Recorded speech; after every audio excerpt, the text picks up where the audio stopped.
Trigger warning. This podcast is about grief. Whether you are newly bereaved or whether you have been stuck in grief for years, I do hope this podcast brings you some comfort. Grief is such a universal experience, but we all do it differently.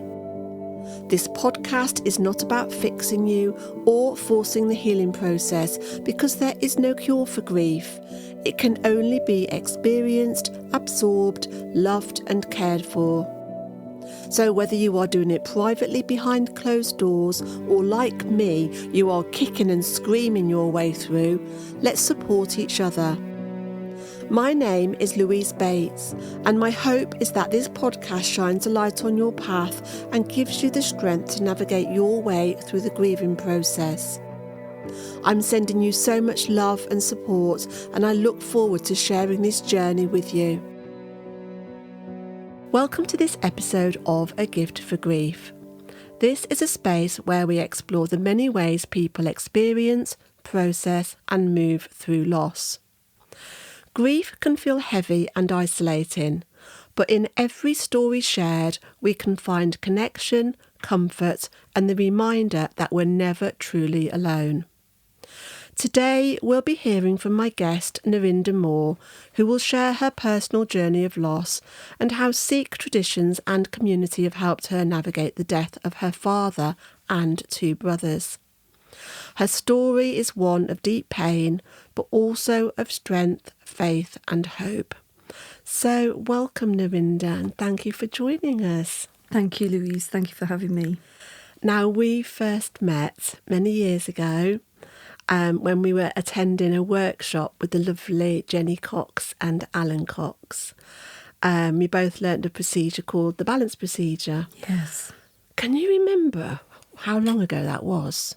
That must have been around about, it was after 2010, but I think it was before 2012. My sense of time has just gone out the window.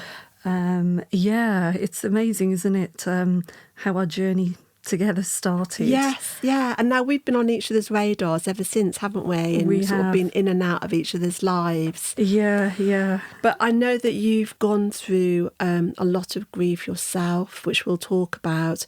But if people listening want to know more about the balance procedure, Alan Cox, Jenny's husband, and they created the balance procedure technique. I did an episode with him and it's episode 22. So if people want to find out more about that, they can tune into that. So perhaps we could start with you telling us a little bit about yourself and what you do. All right. Well, my background is in teaching in secondary schools, and I came to a point where I experienced burnout and breakdown.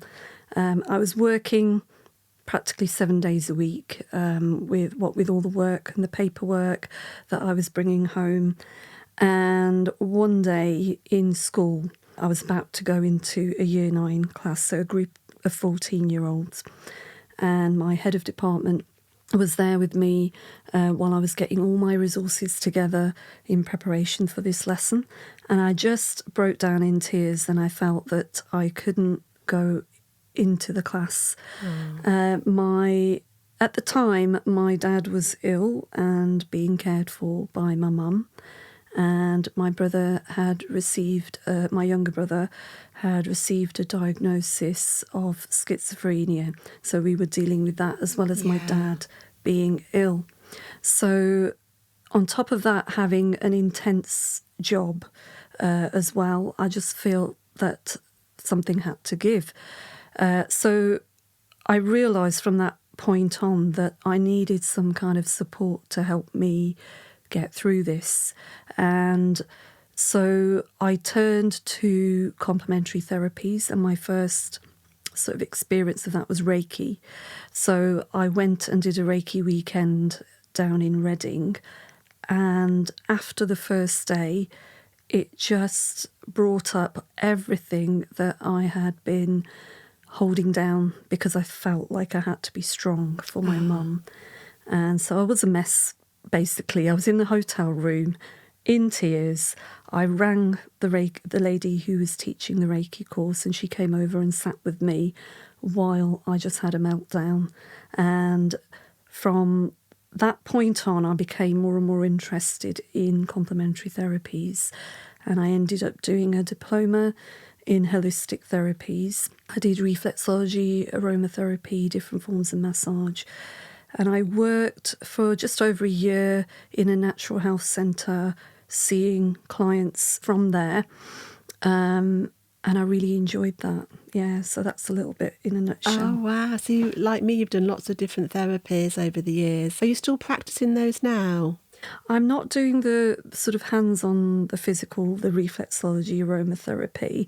Before, well, we'll obviously be talking about this a bit more, but before my brothers passed away, I was putting courses up online, and I'd also done some work which had been funded through my local council to work with people at my local library, doing wellbeing sessions with people. So I had been doing some form of work with whether it's meditation or the balance procedure or a combination of those. I had been working with people, So I know you've been through a lot of grief with your father and your two brothers, and in a short period of time, and I understand it may still be very raw for you, but could you share a little bit about your experience, but only as much as feels comfortable for you? So back in 2008, my dad passed away after a long, drawn-out illness, and he had been confined to his bed for the last 5 years of his life. My mum had been a carer to him.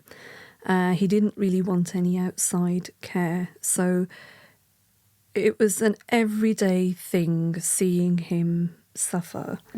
So because it was a long drawn-out illness, when eventually he did pass away, although it was intensely sad, it was also a relief as well that he wasn't suffering anymore.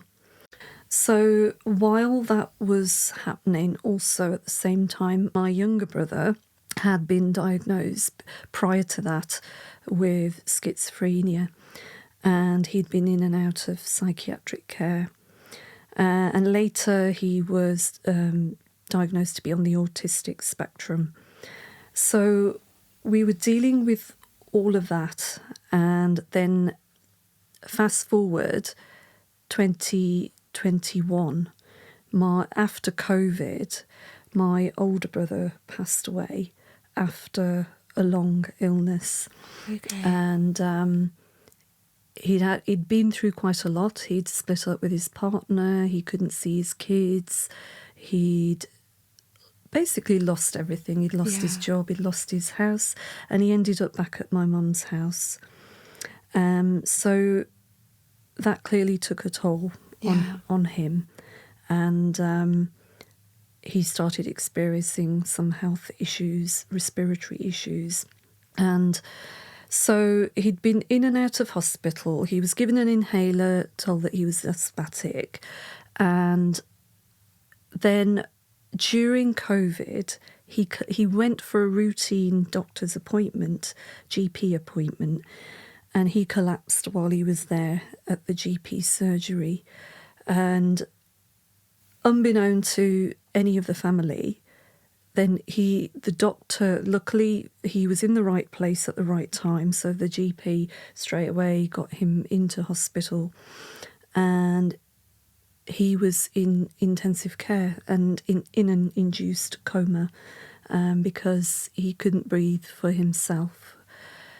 So he'd had a respiratory arrest and ended up in hospital. And then we were told through the GP what had happened. And both myself, my mum and my sister went to the hospital straight away.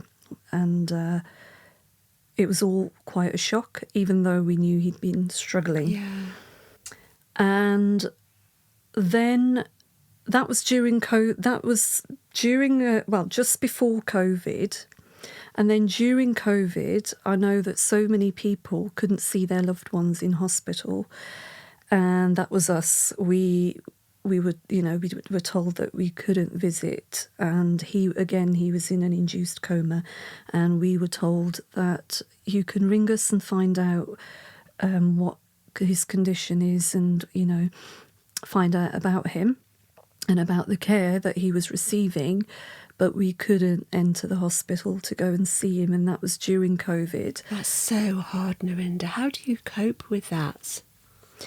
Well, after having been through my dad passing away and me feeling that I had to be strong for my mum, again, I think something kicks in where straight away I felt that I wanted to do everything I can to be there for my mum. Yeah. So I was on autopilot, and so I didn't really think, right, what can help me to deal with it? I just went straight into autopilot of what can help mum. Yeah.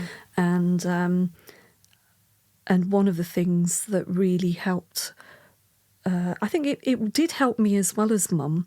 And sometimes it's sort of really practical thing. Sometimes you think it's going to be therapy or talking to somebody.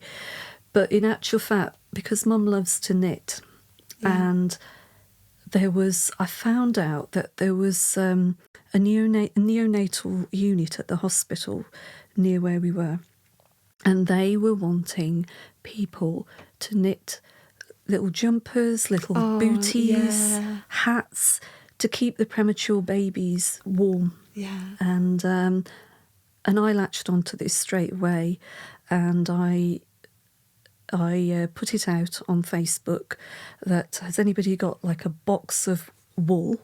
That my brother is in hospital, my mum's really struggling, and I think being of service has always helped me. Yes. In those moments. Yes. And I knew that it would help mum because she's all about that as well. So when this lady knocked on my door, my aunt owns a wool shop. Oh, wow. That's amazing. Yes. And so she bought a box of wool to my door. Oh. And it was so touching to receive that. And when she found out the story of my brother being in a hospital, she just wanted to do something to help. And, people can be so amazing at those times. And so she gave me the wool. I took the wool to mum and said, there's some babies in hospital. I know, obviously knowing that her baby was in hospital, even though he wasn't a baby anymore, but I felt that this would be something that would really, really help her and help me to help her, and therefore help me to feel better about everything. If I could say I feel better, but it gives you sort of a purpose and meaning, doesn't it? Yeah, absolutely. So, but I've also for myself, I've always looked at things from a spiritual perspective, and I do what I can to maintain my spiritual practice every single day, whether it's some 5 minutes of meditation, whether it's a prayer, and also I use the balance procedure on myself every day. As soon as I wake up, just to centre myself. I go for walks in nature. I talk to friends, and, there's been some wonderful people who have been there for me through the darkest of times, when I've been on my knees. Yeah. Well, that's good to hear that you felt supported. Now, I understand that you come from a Sikh background, and we've chatted previously how you held a month of mourning. And I'm fascinated in how different religions and customs experience grief. Could you share a little bit more about the Sikh traditions when it comes to mourning? Yeah. Well, Sikhs have almost like a month of mourning, or the time leading up to the funeral. So while you're waiting for the funeral, it may be 3 weeks, it may be longer, it may be a couple of weeks while you're waiting for the funeral. And while you're waiting for the funeral, relatives and friends come and visit the people who've been bereaved, the family who've been bereaved, and they sit with the people and talk about what's happened, talk about the departed loved one, and in some respects that has been a great comfort, because you're not just sitting there on your own, or you're not just sitting there with your family. But then there are aspects of that I found really difficult, because you're constantly... Let me just share an example. At one particular day, there were about 30 people who'd come through the front door. And you weren't expecting that many people? Well, it's an open house. Okay. And so what it Wow. is, it's an open house. And so whoever walks in, walks in. So you keep the door, well, it's open but not open. So anyone can just walk in, so you don't have to keep going to the door to open it. So anyone can walk in, and you never know how many people that's going to be.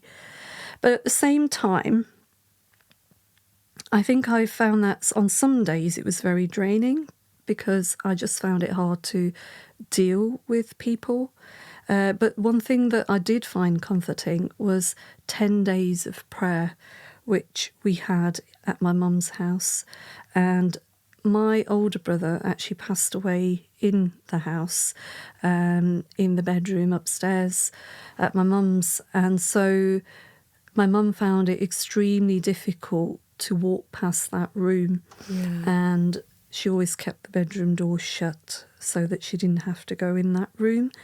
And so some friends of mum made a suggestion to try and help with that. And they said, I know obviously mum has this association of that room with my brother passing away in there. Yeah. So they said, how about you have 10 days of prayer in there?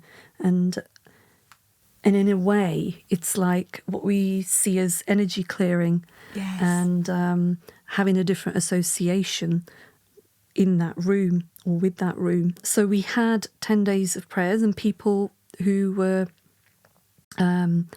priests from the local temple, the local Gurdwara, they came, and also some of Mum's friends who read from the Sikh scriptures, they also came and did readings in that room from the holy book in the Sikh tradition, which is the Guru Granth Sahib. So I found that personally, and I know my mum found that extremely comforting, and at the same time I could feel the energy changing of the house and the room. Yeah. And also, one of the things that happened in the evenings was somebody who my mum really respected and was a friend, and he was about my brother's age, and he's a very spiritually minded man, who said to my mum, think of me as your son.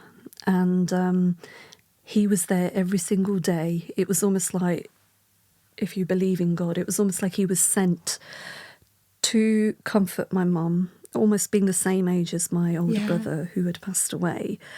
And he did prayers in the evening, and then also what is also a Sikh tradition is to feed people, whoever comes to the house, or whether it's at the temple, or whether it's in the house. You cook and you feed people who come to help you to do the prayers. So they would do the evening prayers, and then we would have cooked something during the day, and we would be busy in the kitchen, myself, my sister, and any other friends or family who would come to help. And so immersing ourselves in serving people, and that's one of the basic core principles of the Sikh religion, is service and prayer, two of the main principles. Service and prayer, and so both of these things helped my mum and helped myself and my sister. So when we were so immersed in that, it's not that we forgot about what had happened, but it gave us some strength, and put us, sort of made us think about something outside of ourselves. Yes, yeah. And that's, in one shape or form, I've found that extremely helpful. And not everybody may be at that place. I recognise that if you're in the depths of grief, you may not feel like stepping out and serving somebody, but it has certainly helped me and has been part of my journey. I love that about the Sikh religion, because you, as a community, you really do support each other, don't you? Yeah. The fact that you had people coming into your brother's room and you're praying, you're changing the energy, changing that vibration, bringing the good energy in. I imagine it would have been really hard work at the same time, because you're actually the host, you're the cook, you're the person welcoming people, and you're grieving at the same time. Did you find that's quite difficult? Were there times where you just thought, I just want to be on my own? Yes, absolutely. You're dealing with all the emotions and the grief, and then you're dealing with lots and lots of people coming into the house. Yeah. And you are also serving people. So any emotions that come up, you may not immediately be able to deal with them because you're so busy with all these people in front of you. So there were times when I just wanted to go into my room and shut the door and just have a good cry, or just be by myself. And so there were times I found that extremely difficult. Yeah. My mum is the kind of person who loves to always be around people. She's an extrovert, and I'm more of an introvert. So being used to recharging on my own, I had to take moments out of the day for myself. Yeah. And I tried to do that every morning when I did my morning ritual that I do every day anyway. So that was my me time, and that was my time to recharge my batteries ready for the day ahead. So yes, it was difficult at times, definitely. But the fact that you have this whole community knowing that they're supporting you, it is amazing. And I've been to the temple in Leamington, and it is just the most welcoming place. Yeah. And like you say, they just feed you. Yes. They don't charge you, they just feed you. No. The most amazing food. It is incredible. It is. It doesn't matter which, who you are, or what your background is, which community you come from. Everyone, absolutely everyone, is welcome. Yeah. And that's what I love, that sense of community and service and welcoming every single person who walks through those doors. Yeah. And I think that's been a big part of the healing process. Absolutely. Also because my mum has always been a devout Sikh, that's been a big part for her. But I have to say, it shook her faith, and she questioned her faith, and she got to a point where she was like, none of this works. I don't know if I want to go to the Gurdwara anymore. What difference does it make? And it just got to a point where she questioned her whole faith. Yes. That was hard to watch. I think a lot of people will resonate with that, actually, won't they? They've gone through such an enormous loss. And your mum's lost 2 children and a husband. Yeah. She's been through so much. So you can understand her feeling like that. How is she feeling now about it? I think having been through such major losses in her life, I can see that she's been suffering with her health, although she is and has always been a strong person. But I think the biggest struggle with my mum has been not having people in the house anymore, because she lives on her own. And she'd always had somebody, whether it's my dad. My older brother then went away, and he was studying in London, and then later got a job and got married. But my younger brother was always around.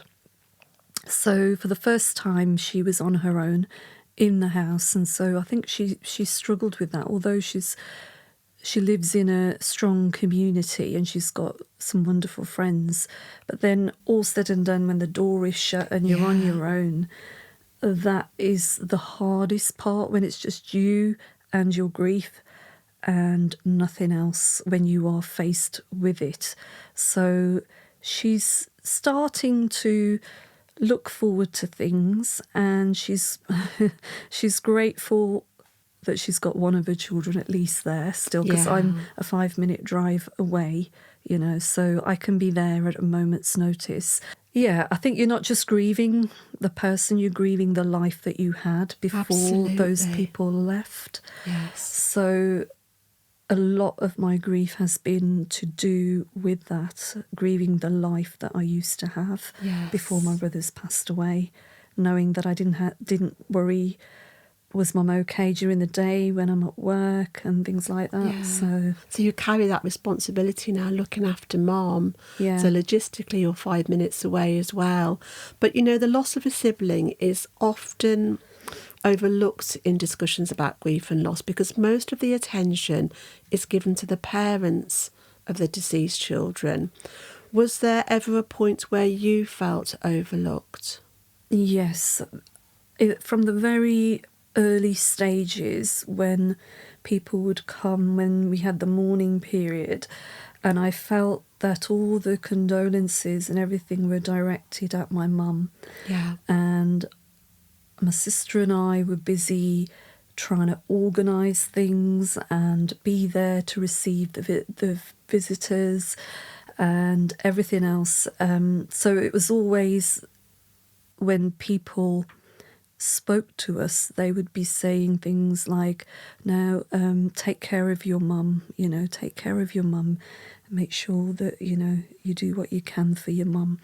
But very few people would actually sit down and say, and how are you feeling? Yeah. And I think that has been the biggest thing, having someone to listen to you, and that in itself is so validating. Just to have somebody sit with you and listen to you and ask you how you are feeling. And actually, on that note,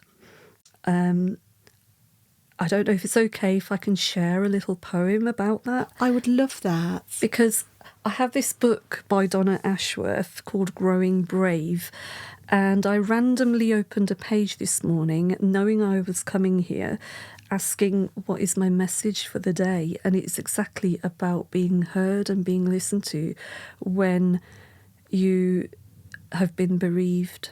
So go for it, Narinder. So I have just taken a photo of it, so I'll just read it. Yeah, poetry is very healing, isn't it? I have found that, absolutely. So it's called I Want to Listen, and it's by Donna Ashworth.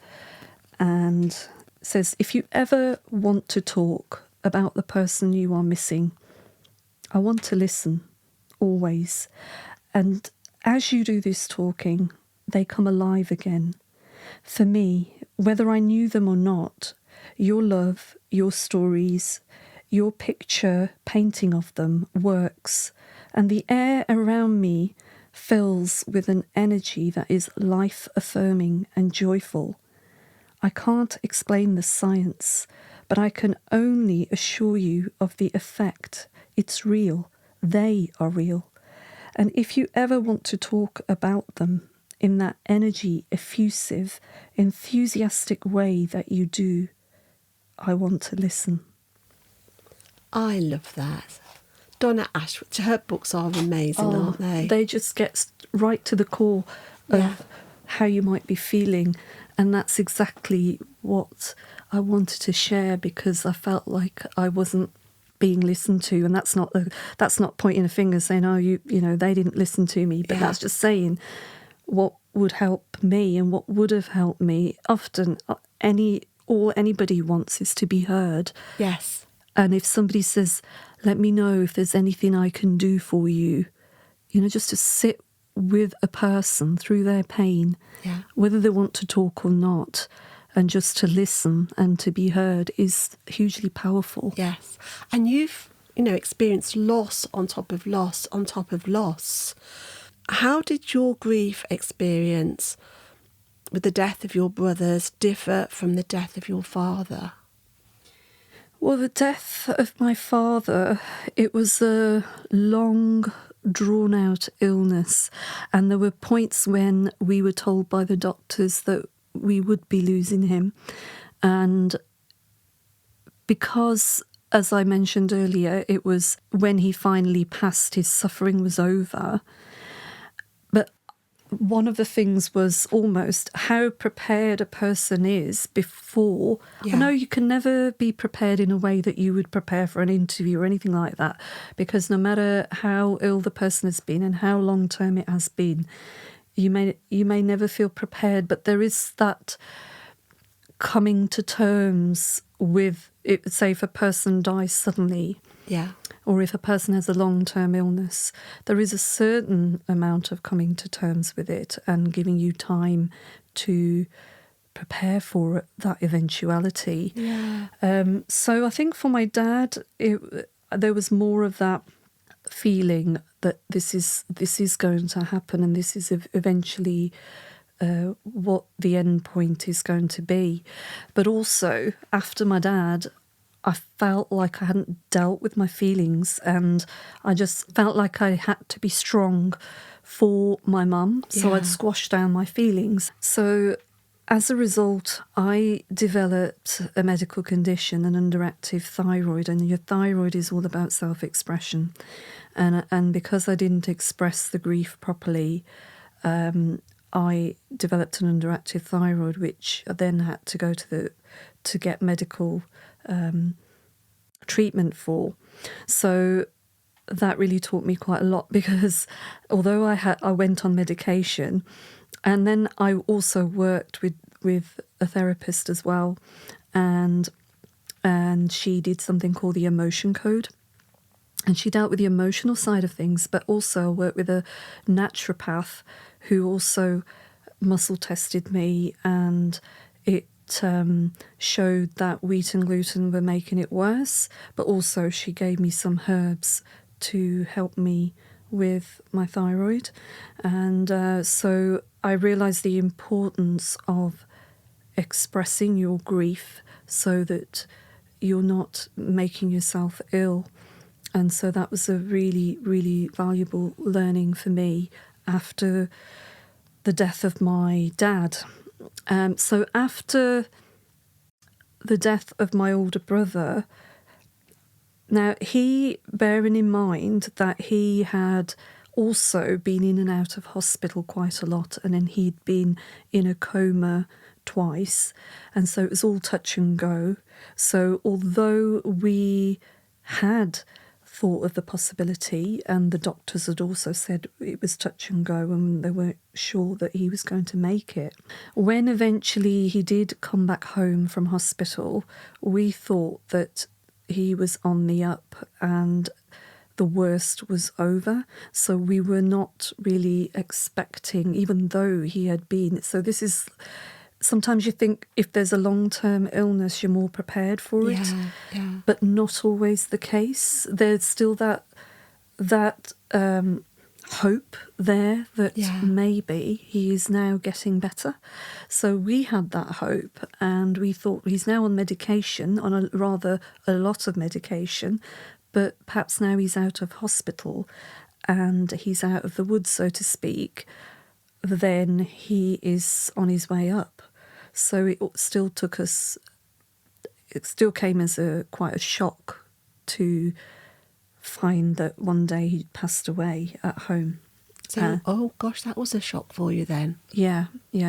My mum actually, she went upstairs to his bedroom one morning, and she said, now he was due for a hospital appointment, and she said to my brother Gurjit, you don't look too well, and his breathing was a bit laboured, and she said, can I get you anything, or shall I ring the hospital?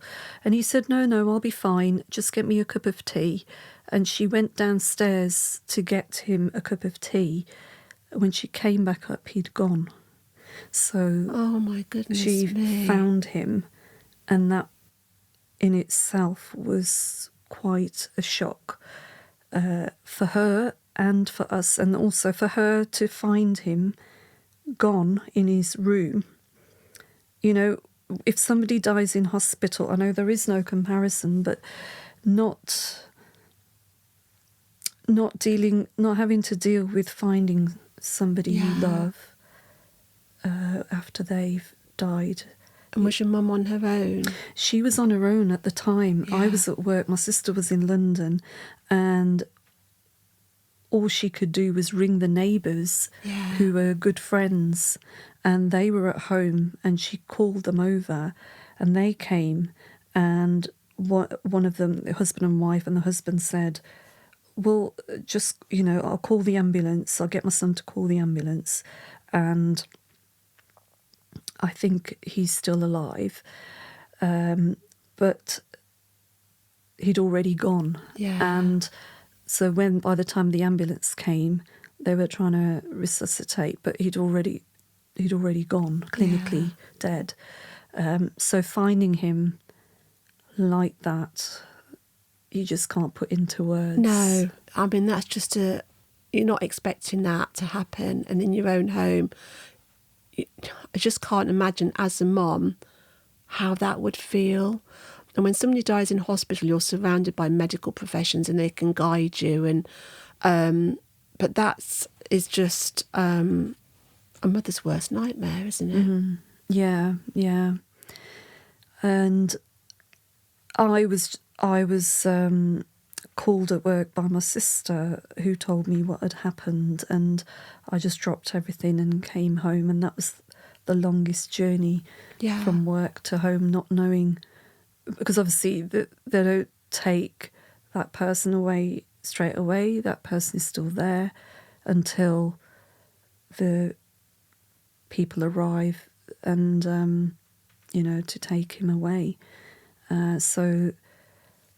And seeing him being carried away in a body bag was something that I'll never forget, because seeing my mum crying out loudly was the hardest thing to watch. Yeah. Mm. It's traumatising, I imagine. So you experience a traumatic grief. Yeah. So many different forms of grief. But you've had so many losses, Narinder, and what your mum's gone through. She sounds like she's a very strong lady. I think something has kept her going, even though she's been through so much. She's had her faith tested. She's had so much, and her body is saying enough. But her spirit somehow keeps going. Yeah. At the end of the day, Mum wasn't on her own, because when all said and done, my sister went back to London, I went back to work, and my younger brother was around for my mum during the day. There was a chink of light for her in moving on from that loss. And during the day, she had company. So it was only a gap of 2 years between my older brother and my younger brother. And before my younger brother passed away, there was no illness. There was no indication that he was going to pass. 2 days before he passed, he had a cold, and he was struggling a bit, but nothing. We just thought, well, it's February. Yeah. People are getting colds and flu and everything. And then 2 days later, I was on half term from my job in the school that I was working at. I was due to see a friend, and we were going to have a day out, and my mum rang me and said, you're going to need to come because your brother's asking to be taken to hospital. And I rushed over and saw my brother on the sofa, and he was like struggling with his breathing. Now, he didn't want to call an ambulance, but he wanted to be taken to the hospital to accident and emergency. So myself and my mum, we helped him into the car. We drove to the hospital and walked him in and spoke to reception. They got him seen to straight away, and the doctor I was there in the room, and the doctor had checked him over and said, your oxygen levels are low, and your heart rate is low, and we're going to need to get you into resuscitation. And I thought, resuscitation? Is it that bad? Yeah. And so we walked him to the door of resuscitation, and they took over from there. The door closed. We never saw him again. And that was from 2 hours from when we drove him into the hospital to 2 hours later. The doctor came out and said, we are resuscitating him, and he's, we've given him some antibiotics, and his tongue has swollen up. He's had an allergic reaction to it, and it's blocking his airways. And we are doing our best, and we will keep trying. And then the doctor went back out of the waiting room, the little private room myself and my mum was sitting in.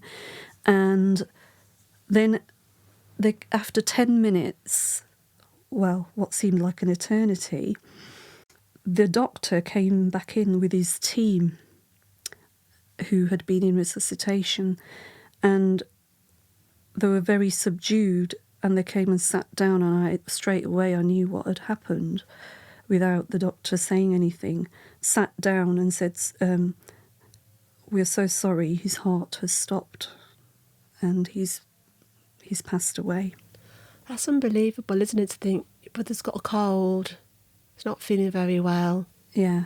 To that, you just don't see that coming, do you? No, there was no way that we would have, the week before or even 2 days before, after a cold, that thinking that he was going to pass away. So the way that was really, the nurse knelt down in front of my mum. She held her hand. My mum just cried out loudly and saying, it's happening all over again after my older brother. And saying things like, what have I done to deserve this, And I felt like, what can I do? There's no consoling. There's absolutely no consoling. And what do you say or do but just be there, So, no words or actions are going to make it better. No. In that point. And it's just a case, like you say, you just need to be there for that person. Yeah.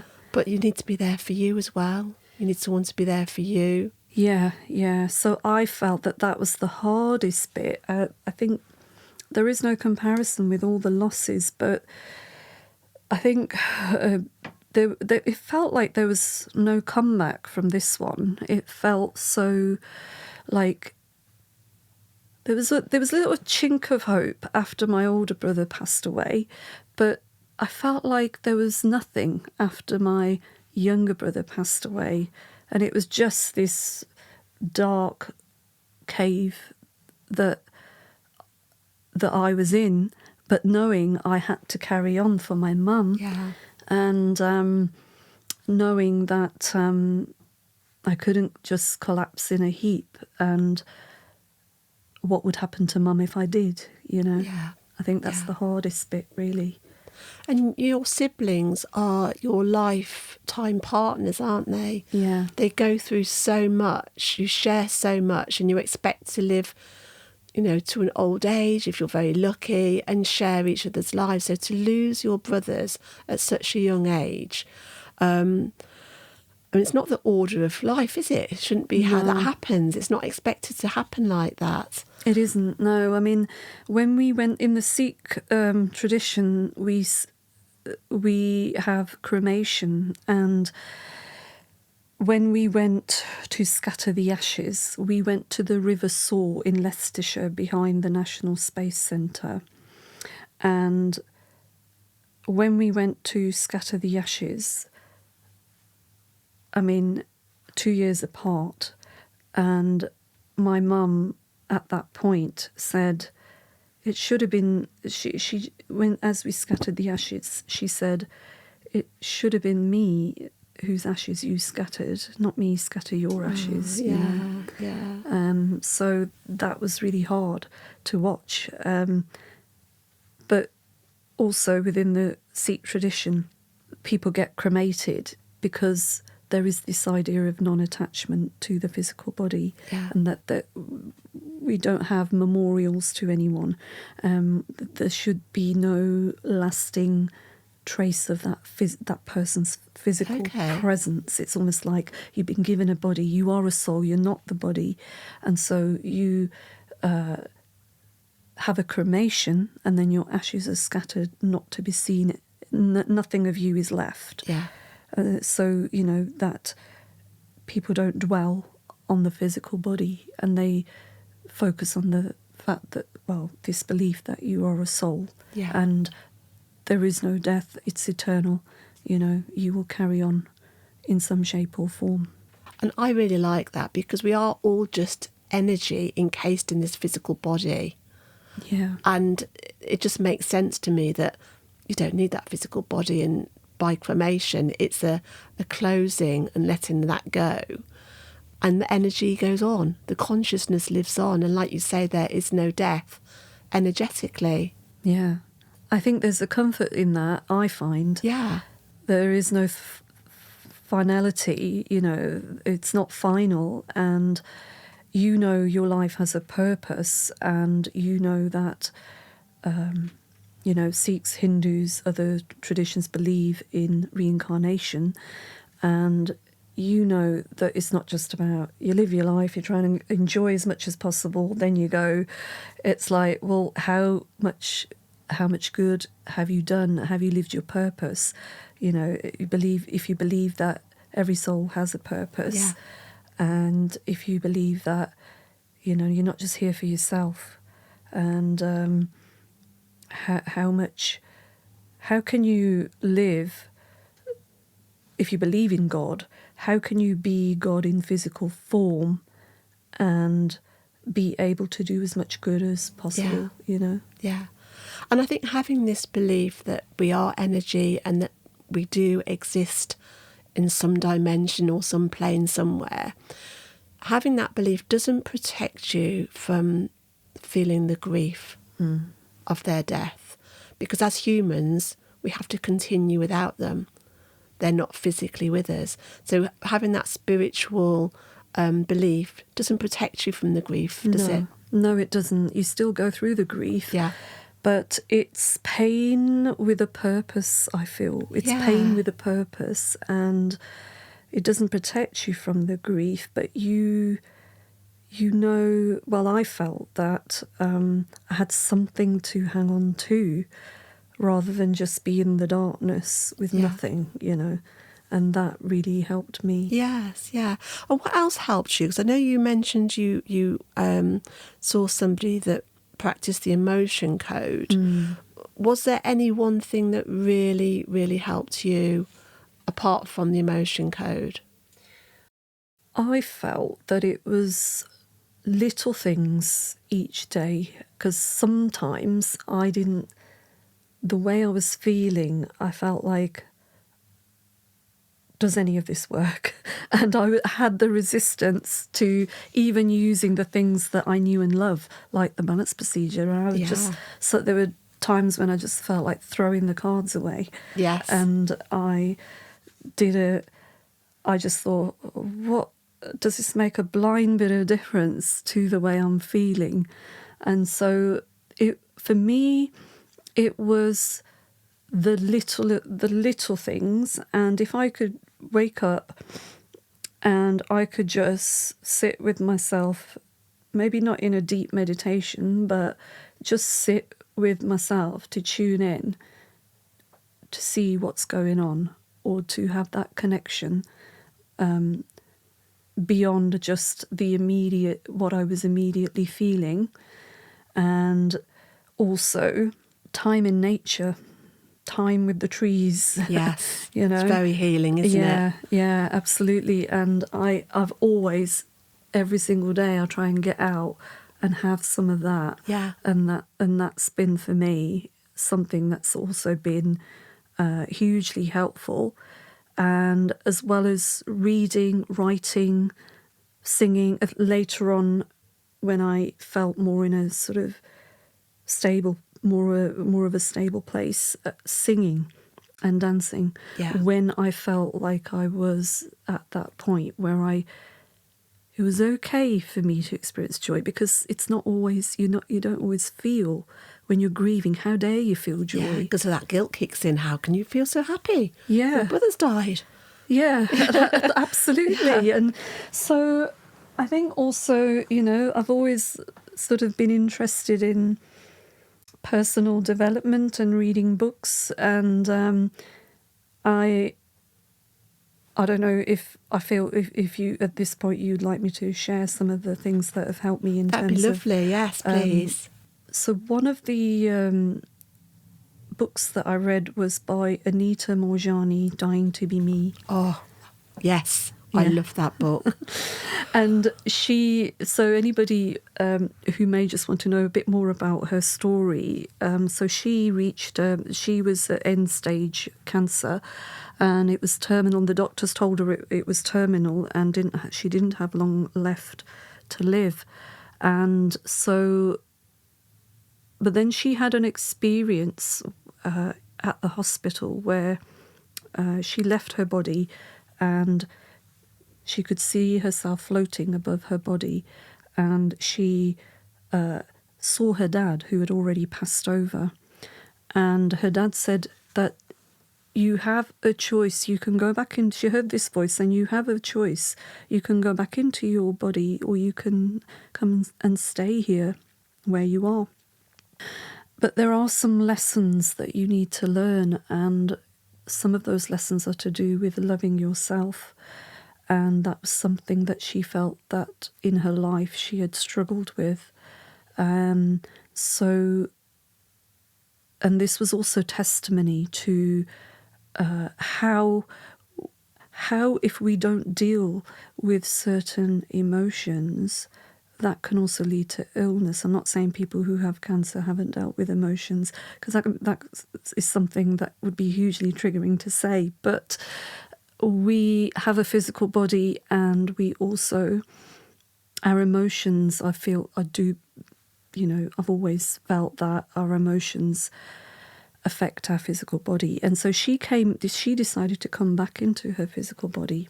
Then that's when the work began. She actually healed, and the doctors were quite amazed at how she healed from something that was so thought to be terminal. And she came back and she wrote books, and she did inspirational speeches and workshops, and she goes all over the world now to talk about that. And there is something very comforting about knowing, because she also says that your loved ones are okay on the other side. You don't need to worry. And that's something really, really comforting. I love her story. I'd read her book, and while my son was in the hospice and dying, I was pleading with God, allow my son to have this experience that Anita Morjani had, that he will, have this out-of-body experience and have this download and then come back into his physical body, because he was so good with social media, and he was a journalist. He could really get the word out there. Please allow my son to have this experience. I was begging God, but it wasn't meant to be. But it's such an inspirational story, and the way she shares it, and with her talks and things, it's really comforting to know that she's been there. Yeah. And she can come back and say, that there is life after death. I've been there, I've visited it. Yeah. And she's come back to share her story, to inspire other people, to help them believe, and to give them hope. So that is a huge, huge comfort, and massively, yes. Yeah. And also, I mean, I if I can, I'd like to also, at this point, I also read A Gift to Grief, which is your book, and one of the things that really jumped out at me from that book was the fact that you wrote a letter to grief. And I love to write, and I found that hugely we talk about grief, and it's something which is totally beyond. It's like it's something that's totally beyond our control. But Yeah. I don't know what went through. Like I know you're asking me questions, but I'd like to find out how that helped you, because it certainly helped me in terms of like you actually spoke to grief, and how did that help? Oh, you're asking me a question. I know this is not a podcast where I'm interviewing you, but No, I think it's lovely that you've mentioned something, and it's so warming to think that something I've written has helped somebody else as well. So thank you for that. For me, I was actually away on a course the weekend, and that I wrote that, and I got into bed at the end of the day, and I was lying in bed and thinking, and it just came to me that I needed to write this letter to my grief. And I just wrote it on the notes on my iPad, and it just literally flowed in one big piece. I didn't go back afterwards and think, I'll edit it that or I'll change that. Yeah. It just came from somewhere. And it felt like I needed to communicate with it, because at the beginning, grief is brutal. It's, as you know, it's painful. It brings you to your knees. It takes your breath away. It makes you feel these things that you've never experienced in your life before. And it's such a brutal feeling. And then over time, as you process your grief and just come to terms with it, and it's always going to be sad, but I realised that grief was never going to leave me. It was like my partner. And wherever we go now, we come as a pair. And I don't know what, it just felt like it was something inside I needed to put into words. Because like you, I loved writing and journaling. And that was one of the biggest things that helped me. In fact, that's what my first book is. It was basically my journal after Matthew died. But you also like writing. I'm going to bring it back to you now, Narinder, because you wrote a book. I think it was in 2019. That's right, yes. Called Reflections, a Guided Journal. And it's a heart-centred approach to greater clarity, direction and purpose in life. So perhaps you could explain, where did this come from? Yeah. Well, it came during a period of time when things went very quiet with work, and I just finished reading a book called The Miracle Mourning by Hal Elrod. And in that book, the writer describes his experience of having a major collision, a road accident, which left him, the doctors told him that he would be paralysed and he wouldn't walk out of the hospital again. So he spent time in the hospital thinking, right, so the doctors have told me this, and what am I going to do with that? Do I want to just take it and take it as given? And then he started, having all this time on his hands, being in a hospital bed, he started doing all these different practices that he outlines in his book, and various different practices, from visualization to affirmations to journaling. And so I was quite astounded by his story and the fact that he did overcome what the doctors had said initially, and then he went on to become a motivational speaker. And so so I thought, well, if this has worked for him, let me just do one little thing that he says and see how it goes. And one of those things was journaling. So I just started, not with the intention of writing a book, but just journaling for the sake of just connecting with myself more deeply. Because I think in this world where we constantly bombarded with information and social media, it can be hard for people, and certainly I can't speak for people, but for myself, to really be in a space of listening to whether it's what are my next steps, or how am I feeling, or listening to the guidance that is within all of us. you know. And so I just started 10 minutes every morning journaling, and 8 months later, there was some themes forming from this journaling, and I just kept this notepad, and I thought, oh, there's some threads emerging from that, and it was turning itself into a book, and without me thinking, oh, I'm going to write a book. And so then I went to a public speaking seminar, sat next to a lady who said to me, oh, so what are you doing at the moment? And I said, oh, I'm doing some writing. And she has started to ask me more about it. She said, oh, I know somebody who's a best-selling author, and he helps other authors to become published and to be able to become best-selling authors. But this wasn't really a thing for me to, I didn't think, well, I want to become a best-selling author, but I just thought, oh, okay, let's just follow the nudges and let's just follow the little things that are coming on the journey. So I did. I went to London, where this seminar was about writing, and they were talking about writing and publishing your book.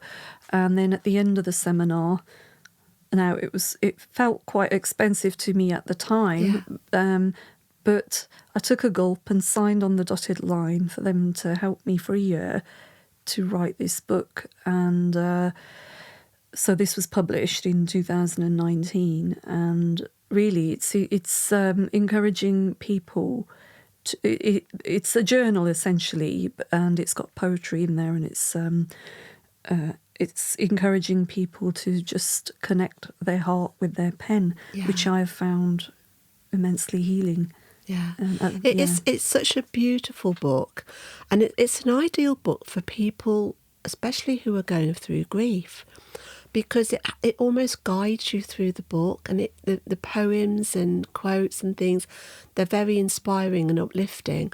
And I think it's a perfect gift that you could give somebody. Because, when you meet people and they've lost somebody, you don't know what to say and you don't know what to do. It's an ideal gift that you can give to somebody to help them on their way. You know what? I hadn't thought about it as a gift to give to somebody who's grieving, because in some respects it may be kind of like too positive in some places. Okay. But I know that, like, in your book you talk about keeping a happy journal. Yes. And so when I read that, I thought, yeah, you know what? Sometimes you feel like sometimes you might think that's not what people need. Yeah. How can you be happy, or what have you got to be grateful for if you're grieving?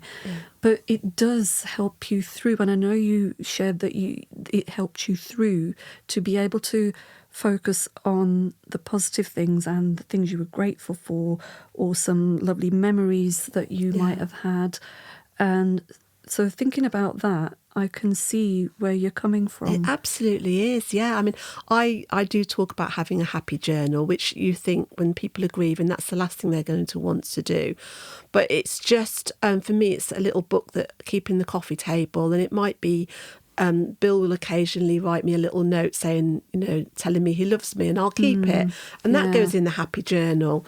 If I see a particular inspirational quote that touches me, that goes in the happy journal. It could be a photograph. And it's just nice just to when you're feeling really low, just open it up and remind yourself how these things make you feel, and it helps you to connect to a little piece of joy in your day. It's not going to be the cure for grief, because there's no cure for grief. It's always going to be sad that your loved one is dead. But having a happy journal is just another little tool that you can use. And I think your book Reflections would be ideal. So I will put the link in the show notes so people can find it. Thank you. And yes, so I think journaling is a great way to help people who are grieving. So that will support, your book can really support people with that. So apart from your book Reflections, can you recommend any books, films, podcasts or groups to support people? Yeah, so I mentioned earlier Anita Mojani, Dying to Be Me, and I feel like that is I found that such a comforting book. Yeah. But also, it's a book by Bill Kirkpatrick called Going Forth, and it's a book I came across just going on a walk with a friend, and we came across a church, and we decided to just go into the church, and there was a donation box which just said, take the book and donate what you feel. So this book caught my attention, and so Going Forth by Bill Kirkpatrick, and one of the quotes from there is, which I found comforting, was, death is the birth into a new dimension of reality, and the awareness of death has the ability to improve the depth and quality of our lives. And he says about looking at the life that has enriched us rather than their death. Yes.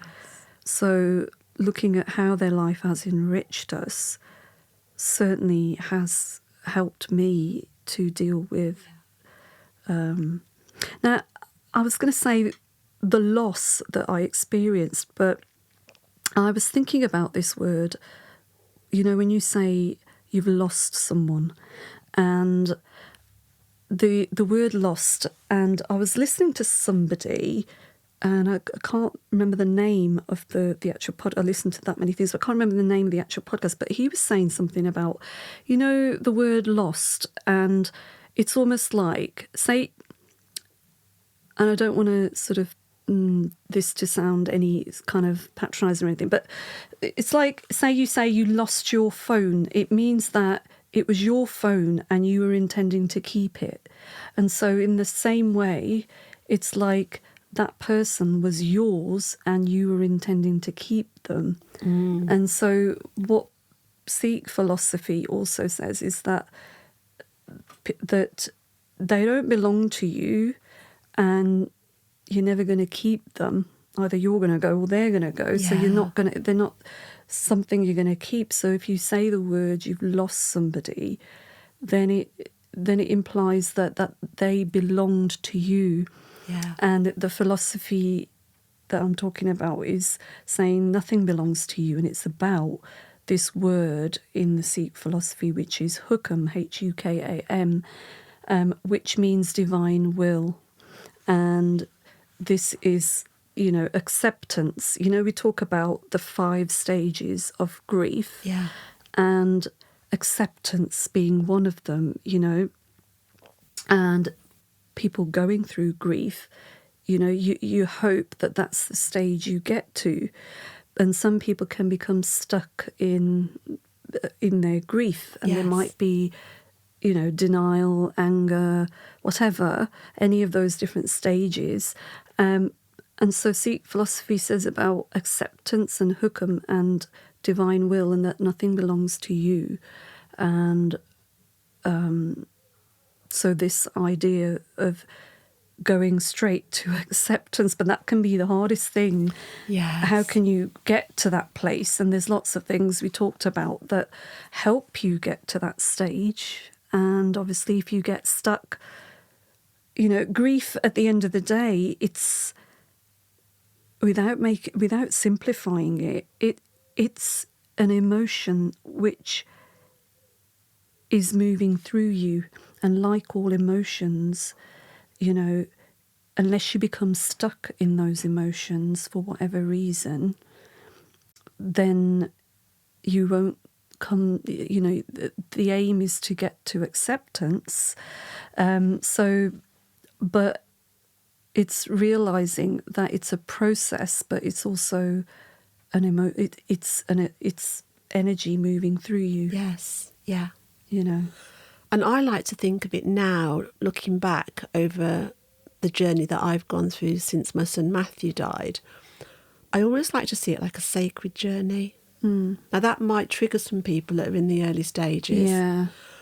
But that's how I feel it is. And it's an ongoing journey. Yeah. But what words of wisdom could you share, Narinder, with other people who are grieving, just to help maybe help them loosen their grief in some way? Do you have any words of wisdom? Well, for me, like I mentioned before, the small things that you do every day matter in the long term. And the small things I did, whether it was sit with myself for 5 minutes, walk in nature, or talk to a friend, or read a book, or anything else that you feel brings you to that place of peace and acceptance, although that's not something that you've still got to feel it, and you have to feel what's coming up for you, and there's no bypassing that, and the only way through it, as they say, is to go through it. And so it's it's not that you're trying to get from here to there. You get to acceptance, and that's where you want to be. You have to go through the feelings and the emotions that come up. So that would be the first thing. And whether that's by yourself or with someone else to hold space for you, you may feel that you need someone else to hold space for you. And for me, I didn't have counselling as such, but I wasn't sure. Now, I know counselling is immensely valuable, but for where I was at, I didn't feel that talking about it was something I wanted. That may change. I'm not sure. I'm always open to that. But at the time, I didn't feel like it was for me, but it might be that it is for somebody else. So, it's really going with what you feel is going to be supporting you.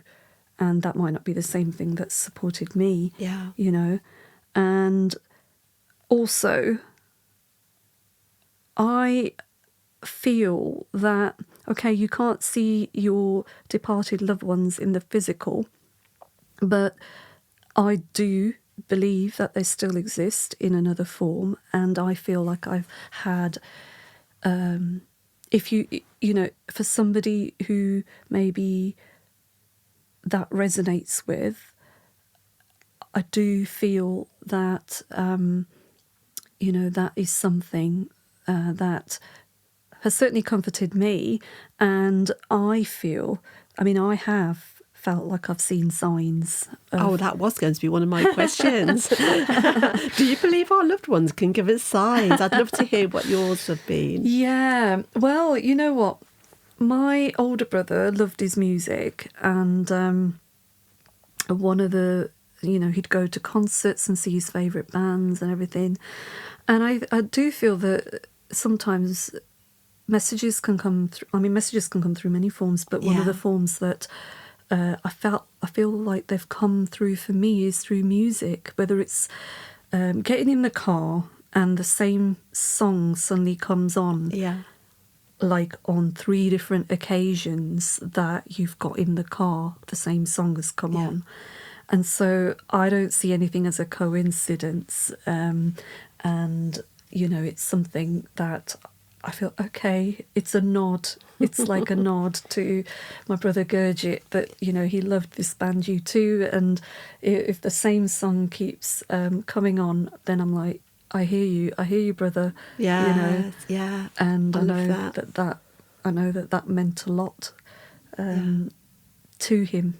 Well, what does Sikhism say about the soul and what happens after death? Well, Sikhism believes in reincarnation and that the soul is eternal and has been here many lifetimes in different forms, in different bodies. And the ultimate aim is for the soul to ascend, to merge with the God consciousness. And so we may be carrying on coming to this earth because we've still got work to do, and we've still got karma, which is, the word Hindus and Sikhs use, that you are here for a karmic reason, and the relationships that you have, the people that have departed, they had a soul contract with you, and there may be a reason that they were in your life for as long as they were in your life. And so the aim is not to get stuck in this physical life, but to eventually merge with that God consciousness. Yeah. Oh, I like that. So Narinder, if you could give your dad and your brothers, Jagdip and Gurjit, a message now, what would you like to say? That's a really good question. One thing I felt has really, really helped me is, the things that have been left unsaid at the end of a life. And one of the things I did was to write each of them a letter and put it in their coffin. And one of the things that I said in those letters was the Hawaiian Ho'oponopono prayer, which is, I'm sorry, please forgive me, thank you, and I love you. And that has helped me not just with the people who have passed on, but people who are here right now. If you feel there's anything left unsaid, or if there's any clearing that you feel you need some closure, or you need to move on from something, because I think sometimes we